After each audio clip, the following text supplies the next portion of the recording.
Hey everyone, welcome back to the channel. You're watching back some Overland, and this is all things Overland.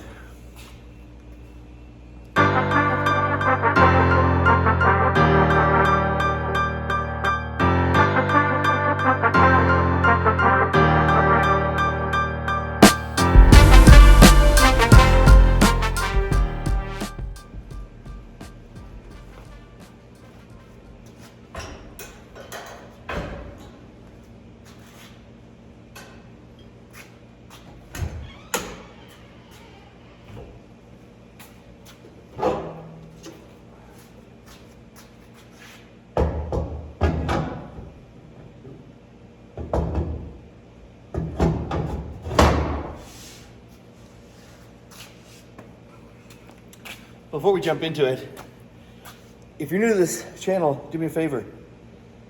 Click that subscribe button. It helps us out. And if you like these shirts, hats, hoodies, if you look below this video as it's playing, there's all kinds of my swag and stuff scrolling across, so you can click on it and it'll take you right to the store. Anyway, let's jump in. Okay, so as you saw just a minute ago, you saw me set this table up. This is what I used to cook on, because the galley's here, and so right here is my stove and everything else that I cook on. One of the things I've been working on is how to, if I have this table here that's always with the trailer and this slip point right here, how can I add another table without having to carry an additional table somewhere else?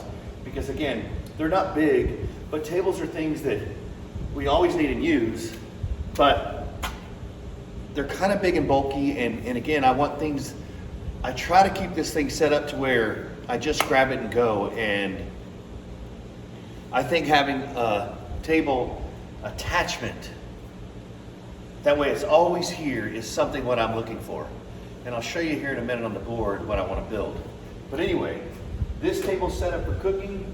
If I had an easy deployable table right here that I can sit and eat at and work at as well, I wouldn't need to carry an additional table. And that's what we're going to work on now, because you can see how this works really well. I cook. Now the one thing is, I guess this is version 1. I do want to extend this a few inches and change this out, this solid grate, to maybe some expanded metal as well, due to the fact that I want just a little bit more length out of it so I can have some more prep space. But then once I'm finished, I'll be able to transfer everything right here to the table, and all I do is pull a pin, lay it down, and you have your tables and chairs. And then when you're ready to go, you pull a pin, set it back up, and stab it in, and both tables are housed right here, and you don't have to carry anything additional. Now that's my thought. Let me show you the drawing and see if you guys can grasp what I'm thinking about. Okay, so here's what I'm specifically talking about. And if you look at it in its entirety, it looks pretty simple. Obviously, this is the piece that sticks out from the base of the trailer. And then this would be it in its vertical position. And then again, this would be in, sorry, the focus is messing with it, but this would be in its table use position. I think that really is a good explanation of how I want it to be done. And then we'll zoom in. This is additionally what the top of the table will look like. It'll all be passed through. That way it doesn't hold mud or water. And again, anything that's on the surface can fall through the surface, other than plates and forks and knives and stuff. So this is what I'm thinking. 15 inches wide, 45 inches long. That gives me a dramatically big table to take. Because if you look at this, we'll get here, and if you look at this, from that joint to about the bottom of the awning is that 45 inches. That's a big table. So let's not take time to describe it too much when it's a pretty simple design. Let's just go ahead and jump into it and knock it out real quick. One of the biggest things is this right here. So this is an odd measurement to be internally here. It's 1 5/8 by 1 5/8. So I can't really find any bar stock that'll fit in that. So what I plan to do is take some rigid, I think it's 3/16 angle iron, and I'll cut them down so that they'll fit inside here and then I'll go ahead and seam the angle iron together and make it. I'll cap the top of the angle iron so it's a solid piece that we can slide down in here and seam weld around here. Then that'll be the basis of, that'll be the basis of the hinge point where the table rides. So it'll, in this upward position, it'll be standing here, and then when you break it over to use the table, it'll be standing here. And I don't know if you can kind of see the height of me right now, but I'm standing on a shop stool, and so I'll bring it up a few inches and across here. That way, it's about, I don't know, mid-waist when you're setting down, so that everything is easy to reach and set down next to, and just about any camp chair will work. So let's just roll right into it and get going. There's not a lot of work to it. It's a simple table. It's gonna be a simple design. A simple rectangle table with expanded metal in the middle of it. And then you'll have a frame and a couple bolt points where a bolt will go through to hold it vertical, and then a bolt will go through to hold it in a horizontal position. So let's go.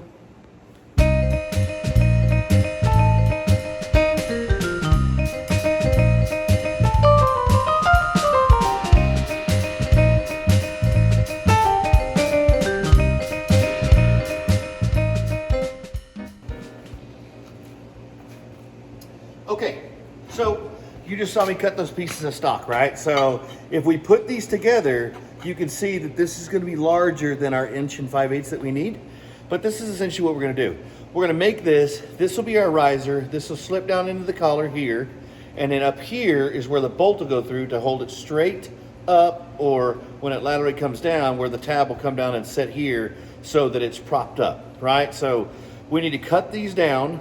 So what we'll do is we'll, on one of these edges, we'll go ahead and take out about 1/2 inch down to the 5/8 mark or whatever. Obviously the markings, we'll mark this out from this edge to here to 1 5/8, and then we'll take that excess off, and we'll do the same thing. And that would seemingly give us our 1 5/8 piece of tube. So let's knock that out, and then that's going to be the basis of all of it. Then we'll have basic simple framing for the lateral sides of the table, and then we'll cut out some expanded metal to fit in the middle of it, just kind of like we did. You can kind of see it in the frame right here, as we did the carrier for the back of the trailer. It'll be the same concept, only I won't use much of any type of bracing, because this is some pretty healthy angle iron, and I don't think for a table's application it'll need much more than that. So let's roll. Okay, let's check it out. So this is what I did. Obviously now you can say it's a great deal smaller than it was before. So now you can see what I was talking about like that. So now we can use it in any side, because again, we've now cut this down to fit this. So what we'll do is we'll cut the adjoining side, and we'll have it in here, and then it should be a complete unit. Now I will cap it. I'm not going to cap it for any reason other than basically when we weld this in, this will be completely open. So when it rains, all that water is going to run down here and sit, and could it ever rot through in 15 years maybe.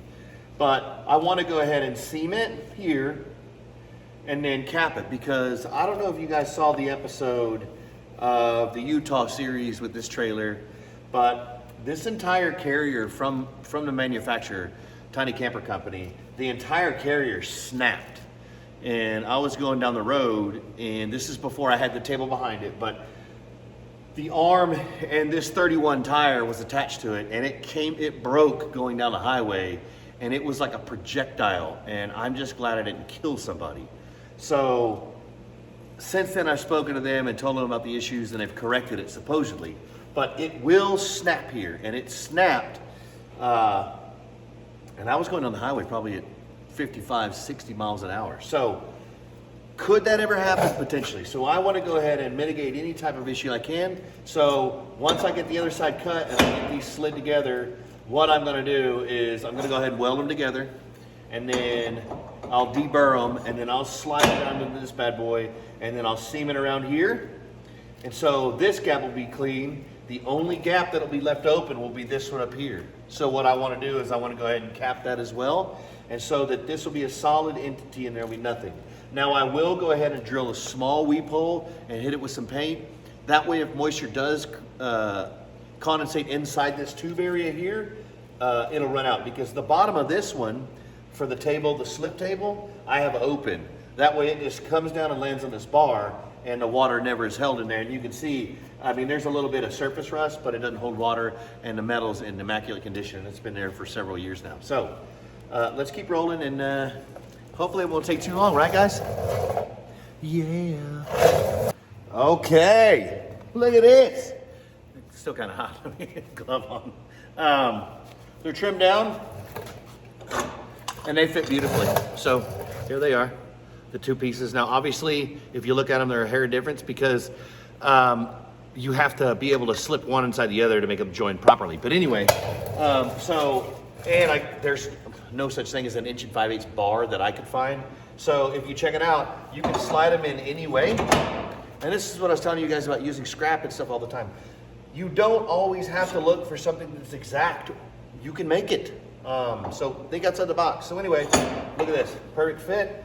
And take this guy right here, and then now look. So now we've got the exact shape that I was talking about, right? So what we'll do is we'll put it in here and get the welder set up, and we'll kind of tack them in place so that they hold together where I want them to, and then I'll slide this whole unit out. Look at this. How bananas is that, right? It looks like, you know, it was almost made that way. So, well, I guess it was made that way. We'll say manufactured that way, not considering me making it.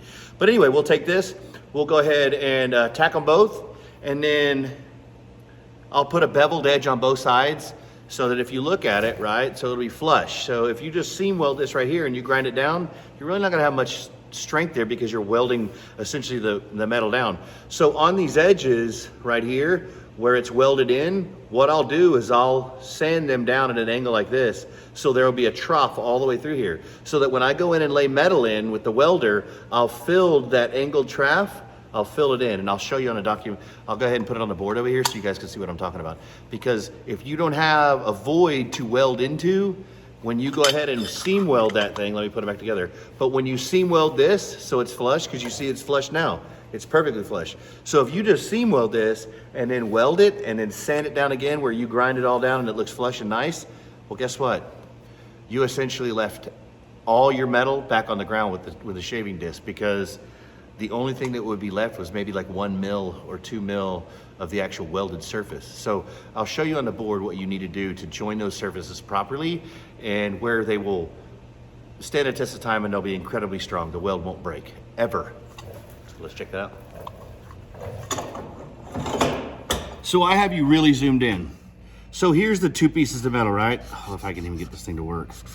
Oh, it's almost dead. So anyway, there's the two pieces of metal and the other one comes like this. Well, like we were saying, if you just seam weld this here and then you sand it off, you're not gonna have much coverage. So on these angles that come down, right? On each edge that's gonna touch, so this edge is gonna touch here, so we're gonna sand this thing like that. So this edge, when you actually zoom in on it, the edge would be at an angle, okay? And the reason being is, when you butt this other piece up, that's square, okay?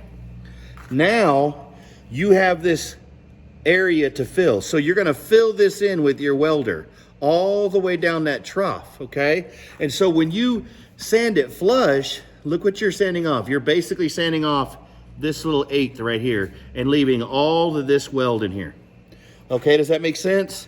So all the way down that trough, your angle where those two pieces come together will be full. So all this area right here, and I'm sorry, I apologize about my markers, but all this area right here will be full all the way down the length of it. So as you go the length of the weld, if you can look at this in a 3D, you know, but it'll be shaved all the way down like that. And so when the other piece is butted it up, you'll be filling this entire void all the way down the weld. And then that's what'll give you the rigidity, okay? And so when you sand this top down here just to make it look nice, you won't be touching the meat of the weld, which is right here. I hope that makes sense. So let's continue on.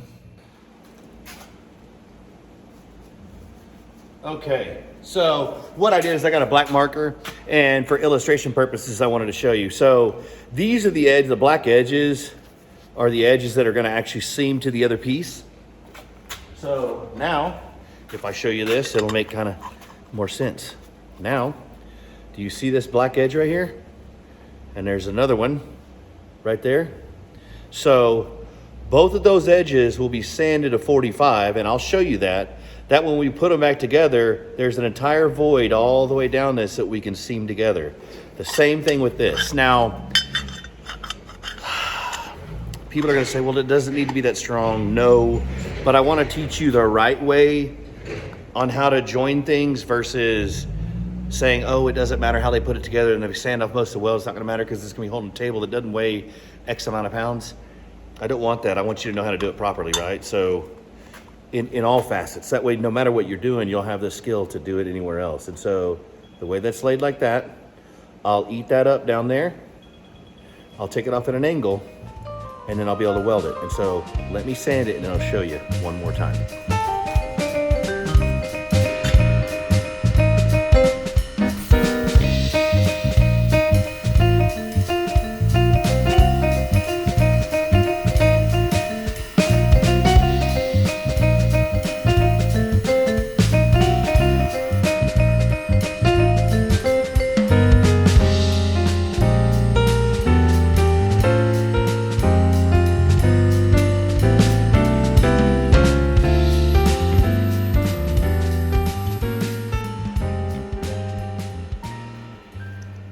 Okay, let's get this off and I'll show you guys real quick. So it's super hot and I'm not gonna water dump it, but I'll show you guys what I'm talking about. So now I think you see what I did to the edges. Do you see them? So if you can look, there's a distinct edge on it. So both ways you look, instead of having a flat edge, neither one of them have a flat edge. And so that's where the weld will be filled. So let's get this set up where I can show you. But this is the way it'll look. Now, maybe I can do it with my pliers, maybe not. Let me see.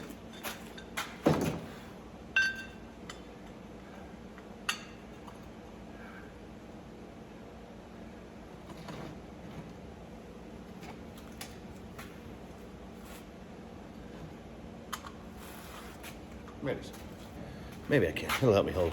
Now, do you see that gap that I was talking about? All the way down. And I drop it all the way down. Anyway, that's the edge that I was telling you about that will fill. See both of those edges? You'll fill that. I'm hoping I'm catching on camera so you guys can all see it. But anyway, now you see that both of them have that slight edge on them, and we'll fill all that crack. See that crack all the way down? We'll fill that all the way down, and then when we weld it smooth, it'll be a full, complete weld. So let's roll.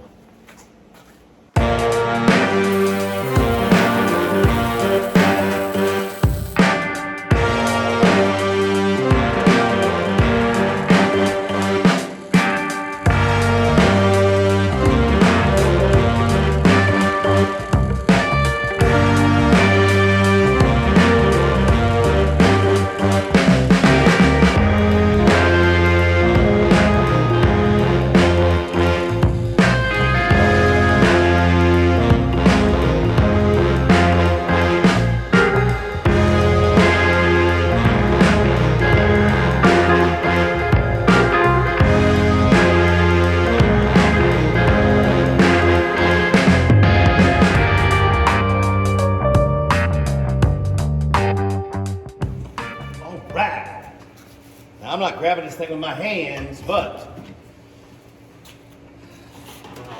I'll show you. See what I'm saying? See how it's flat now? Those are flat sides.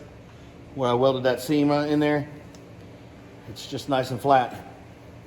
So it looks like a regular piece of the pipe. It was made this way, but it was actually, we just made it. So anyway, let's see what it does. First try. Hey!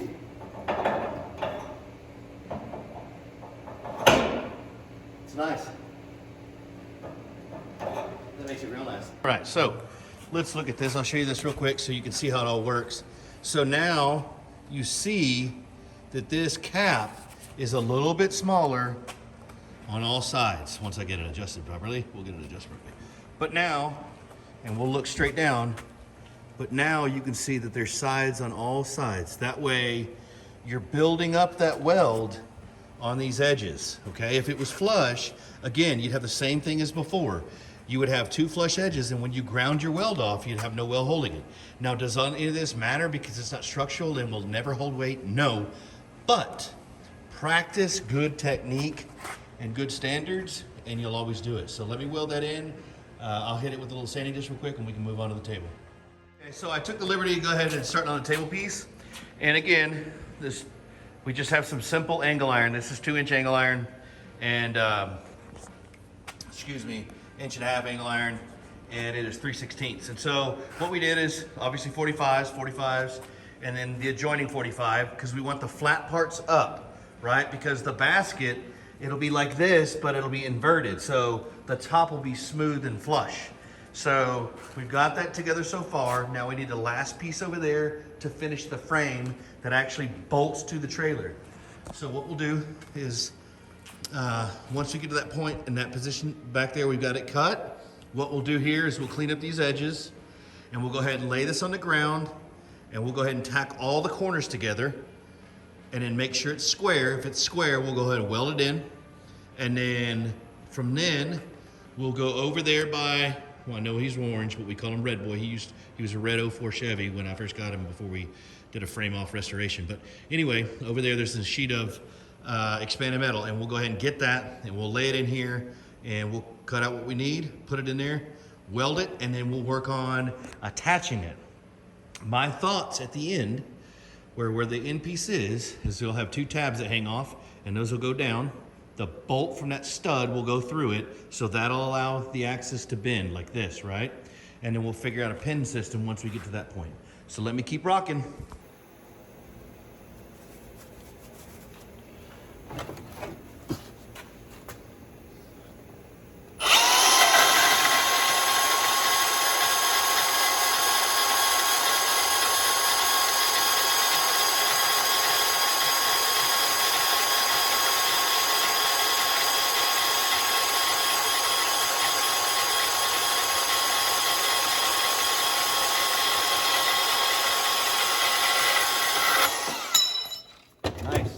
Our length is cut. Now we'll need to make this and this cut, and we'll be done with this, and it'll be tack time, baby. Tack time, baby. Okay, so no, I'm not going to completely finish welded up here on top of the table, but what I wanted to do, again, I wanted to get the tacks done, like I was telling you. We wanted to tack it. And the reason why I'm going to tack it is, see this? I'm going back to this again. I want you to consistently use it. See, in these corners, you're going to put in these corners, and you should have a 90 every time you go around. If you do not have a 90, your measurements are going to be off, and it's going to be oblong. So remember, if I'm your welding teacher, measure, measure, measure, and then again, go back with your speed square and just verify that you've got 90. Now, when you finish welding it, you know that it'll fall in perfectly, and then when we go to cut that, I can measure it the same distance around as a rectangle, and it'll slide right in, and we're not going to have some 17 1/4 on one side and 17 3/8 on the other side and trying to mismatch it. So we're trying to make you guys good fabricators, so remember that. Always measure, measure, measure, and then speed square it.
Here we are.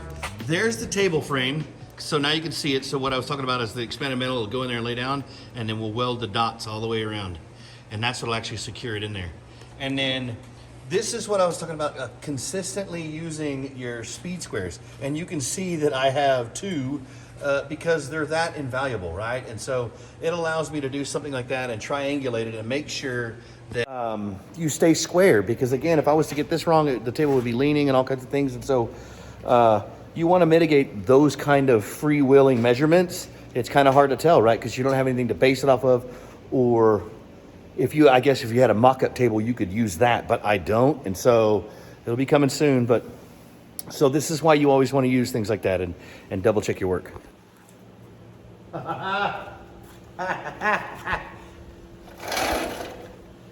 What? You see what I was talking about, guys? Like, look at this. Oh. A little bit of dominoes, some spades, some pancakes. What? It's gonna be perfect. Now, no more requirements for tables. Hey, from prep station, and matter of fact, if somebody's sitting here, I can just hand it to them.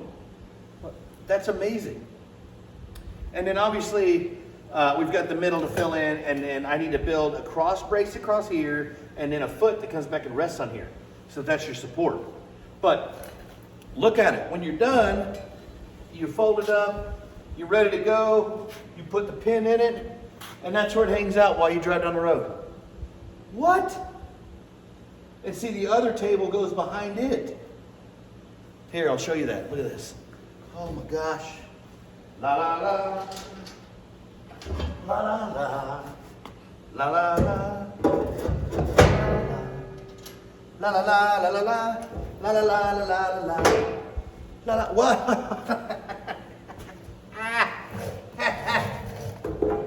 Huh? Gosh, super heavy, guys.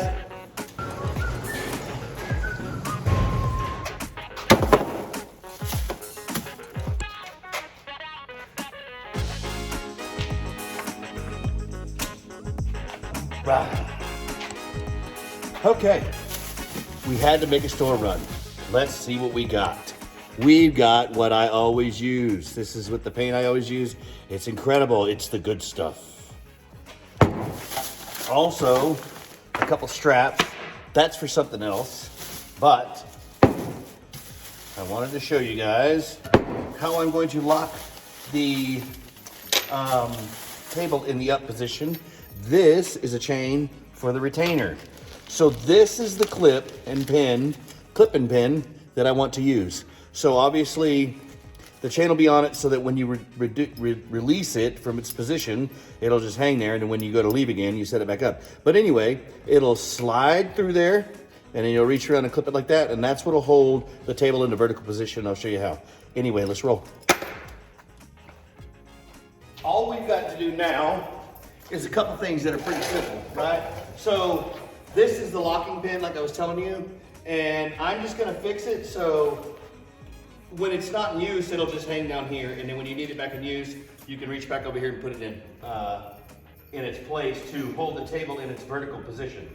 So obviously one of the things we need to do next is gonna be put it in its vertical position, mark the hole, and then drill the hole laterally across, we'll call this the stud.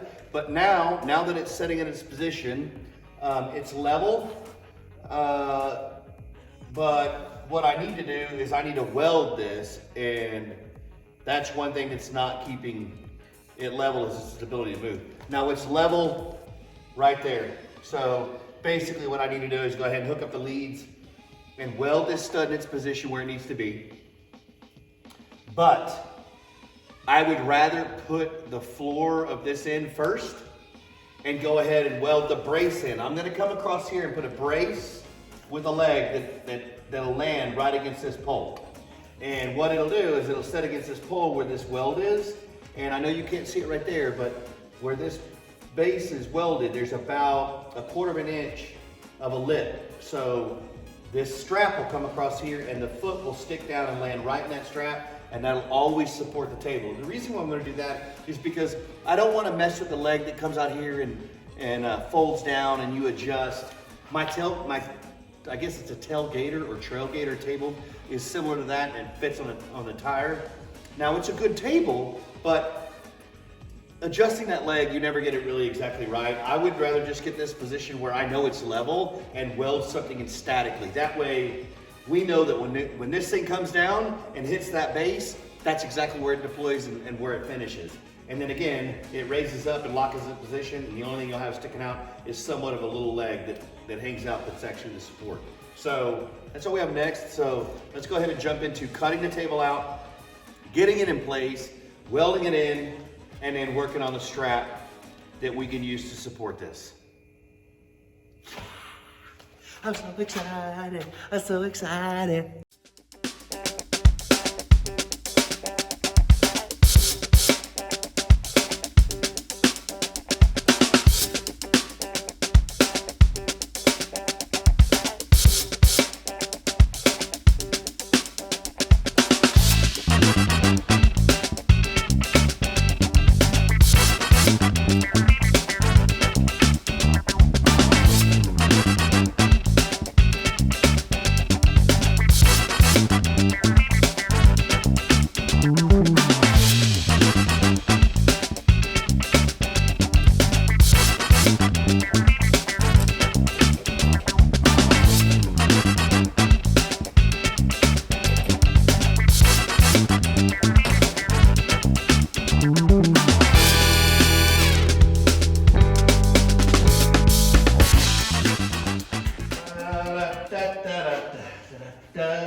All right, let's see what I came up with. So,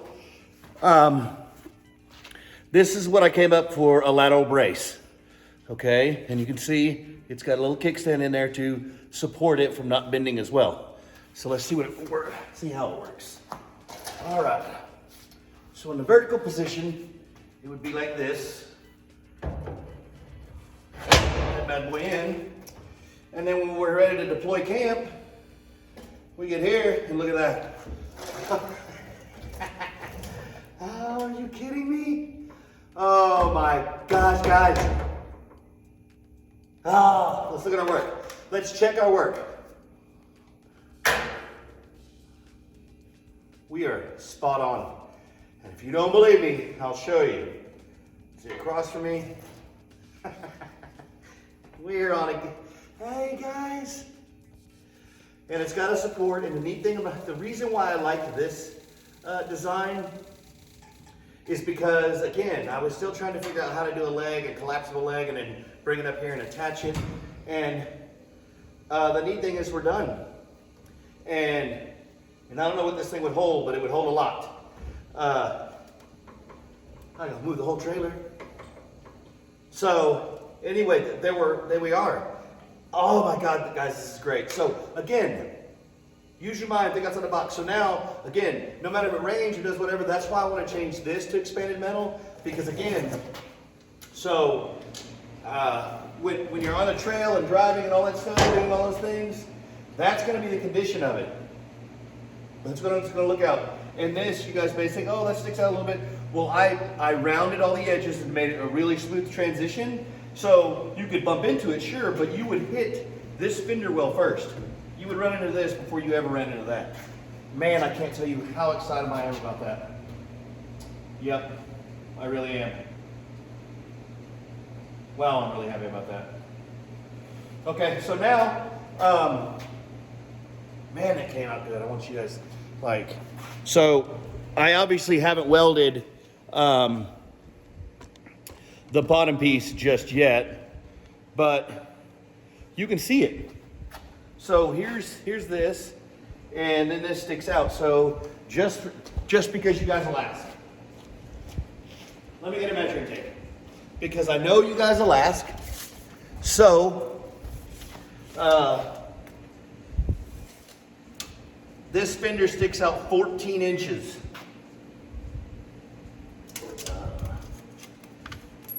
That's 11. So there's a 3-inch decrease in length when you're going from here to here. 3 inches, that's huge. Man, I'm super happy. See, now you see what I was talking about? Here's the resting place. So you take the pin out, you're done. Ah, so happy. Okay, I think you can kind of see how it worked out.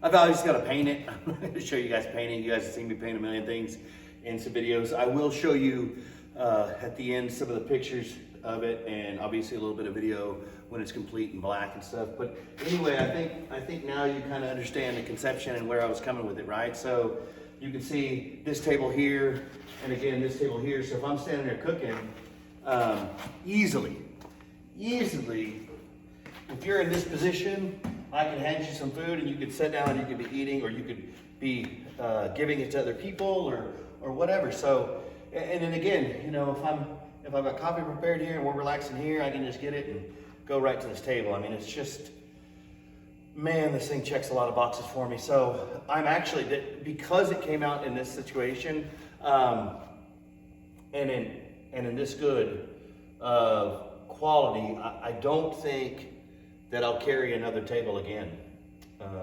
Now, obviously, when I don't have this trailer, I'll have to carry at least one table. But when we're taking Kong, I'll never take a table again. I have no need for it now. And again, the neat thing about it is I don't have a lock pin in it yet, but the neat thing about it is it stows away so easily. And all I have to do is run the lock pin through here. And you guys saw how I'm gonna do that, but once I run that lock pin in there, there's just nothing else for me to do to it. I couldn't be more happy, guys. So anyway, thank you so much for following along. Remember that if you wanna help me in a plausible way, do these projects and fund some of the metals and equipment that I use to teach you guys with, you know, I would love it. It all goes, everything in my Patreon goes directly back to this channel for things just like this. All the sanding discs, the flat discs, the cutting wheels, the metal, and it's just what I use to put back in the channel to be able to help and teach people like you guys. And to do that, I have a Patreon. It's www.patreon.com/MaximumOverland.